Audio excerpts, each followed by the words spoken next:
Hello दोस्तों, जैसा कि हम लोग जानते हैं कि धारा 87, 88 और 89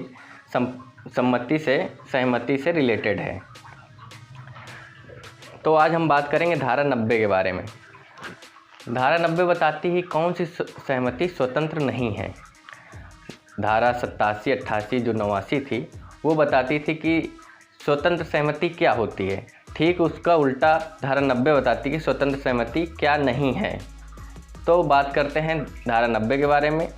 और हाँ, अगर आप लोगों ने 87, 88 और 89 का वीडियो नहीं देखा है तो डिस्क्रिप्शन बॉक्स में लिंक है वीडियो का, देख सकते हैं। फिर धारा 90 ज़्यादा समझ में आएगी। अब बात करते हैं धारा 90 के बारे में। धारा 90 कुछ इस प्रकार: सम्मति जिसके संबंध में ये ज्ञात हो कि वो भय या भ्रम के अधीन दी गई हो। बस ये धारा 90 के जो प्रावधान करती इतना ही है। मतलब ऐसी सहमति जो भय या भ्रम या किसी के धमकाने के बाद दी गई हो वो स्वतंत्र सहमति नहीं है। और ऐसी सहमति के बाद आप बचाव भी नहीं मांग सकते हैं। कुछ बातें हैं जो इस धारा के अंतर्गत दी गई हैं जो ये बताती हैं कि कौन सी सहमति स्वतंत्र नहीं है। पहली बात यह है, ऐसी सहमति जो भय के अधीन दी गई हो, मतलब किसी के भय या हानि के अधीन दी गई हो। किसी को व्यक्ति को हानि का एहसास हो कि मुझे हानि हो जाएगी तो इसके डर से उसने वो सहमति दे दी हो।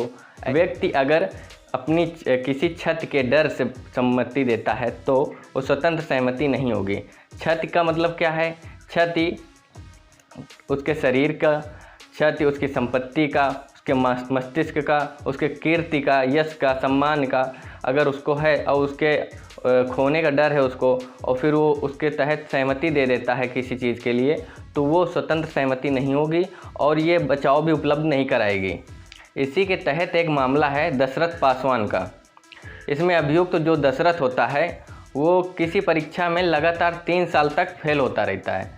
अब वो 3 साल तक फेल होता रहता है तो हताश हो जाता है। इतना हताश हो जाता है कि वो सोचता है इतने बार फेल हो चुके हैं, अब क्या करें, सुसाइड कर लें क्या, सोचता है उसे वो ऐसी बात।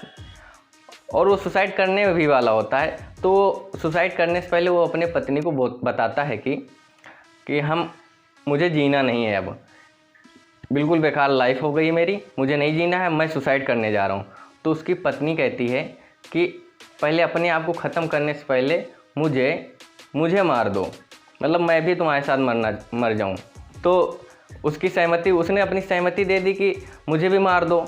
तो दशरथ क्या करता है कि उसको मार देता है। अब मारने के बाद वो जब अपनी जान लेने जाता है तो उसको आस पड़ोस वाले लोग पकड़ लेते हैं, तो अपनी जान नहीं ले पाता है। अब उसको अभियोजित किया गया तो उसने सहमति की बात बताई।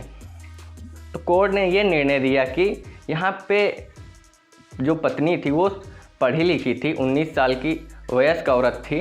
वो ऐसा तो था नहीं कि वो किसी भय के अधीन दी गई। भय कैसा? भय होता तो अपनी जान बचाने के लिए, अब उसको किसी भी चीज़ का भय नहीं था, मतलब भय नहीं था, भ्रम नहीं था, स्वतंत्र सहमति मानी गई यहाँ पे। और दशरथ को हत्या का दोषी न ठहराकर मानववध के लिए अभियोजित किया गया, जो हत्या से निम्न है। दूसरी बात है तथ्य के भ्रम में दी गई सहमति।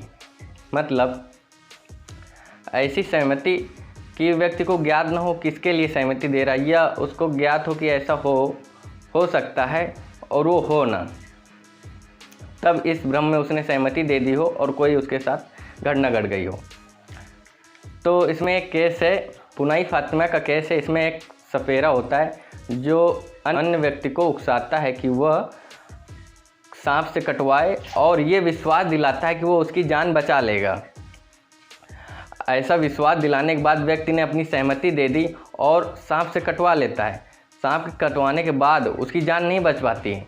तो सपेरे को जब यहाँ पे अभियोजित किया गया तो उसने अपना बचाव मांगा कि उसकी सहमति थी तब सांप से कटवाया गया, ऐसे सांप से नहीं, बिना सहमति के सांप से नहीं कटवाया गया। तो यहाँ पे हत्या का दोष क्यों दिया जाए मुझे? तो कोर्ट ने ये निर्णय दिया कि वो सहमति इसलिए दिया था कि उसको तुम पर विश्वास था कि तुम उसको बचा लोगे जान से, लेकिन तुमने ऐसा नहीं किया।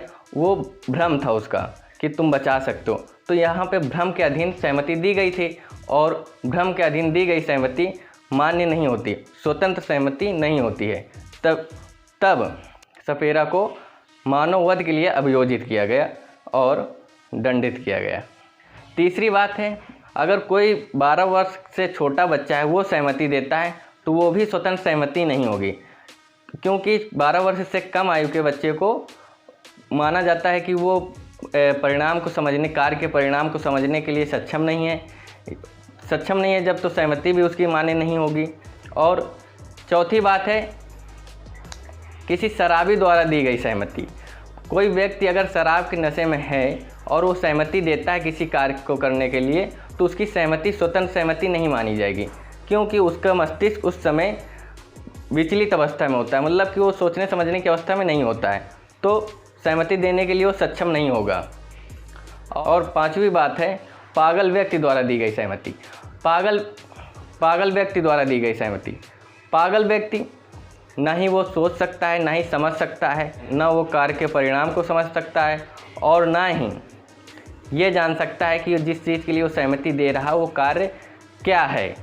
अगर उससे कोई व्यक्ति सहमति ले लेता है तो उसकी सहमति मान्य नहीं होगी। पागल व्यक्ति विकृत चित्त है, उसको क्या समझ में आएगा क्या वो कर रहा है, उसका मस्तिष्क असंतुलित अवस्था में है। तो ऐसे जो 5 बातें हैं, इनके तहत दी गई सहमति स्वतंत्र सहमति नहीं मानी जाती। अगर आप ऐसी सहमति प्राप्त करते हैं और बचाव मांगने की कोशिश करेंगे तो आपको बचाव नहीं मिलेगा। तो आप ध्यान रखिए, इन सहमतियों को छोड़कर सहमति भ्रम में न ली गई हो, डर धमका के न ली गई हो, 12 वर्ष से कम बच्चे द्वारा न दी गई हो, पागल व्यक्ति द्वारा न दी गई हो, और शराबी जो हो उसके द्वारा न दी गई हो। इन सहमतियों को छोड़कर कोई अन्य सहमति होगी तभी कोर्ट आपको बचाव उपलब्ध कराएगी, वरना नहीं बचाव मिलेगा। धारा 90 इतना ही। तो आज की वीडियो को हम यहीं समाप्त करते हैं। अगर वीडियो अच्छा लगा हो तो इसको शेयर कर सकते हैं। धन्यवाद।